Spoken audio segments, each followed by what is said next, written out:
OpenKM allows to compare versions of the same file. In the History tab, we access the complete life cycle of the document.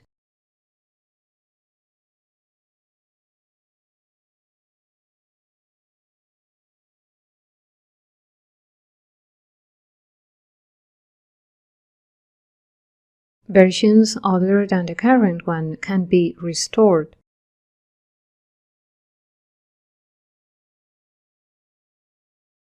And see the differences between one version and another of the same document. We choose which versions we want to compare.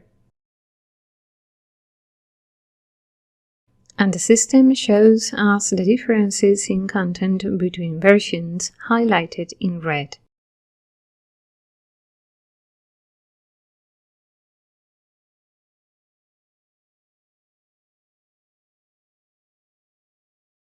OpenKM can also show us differences in metadata.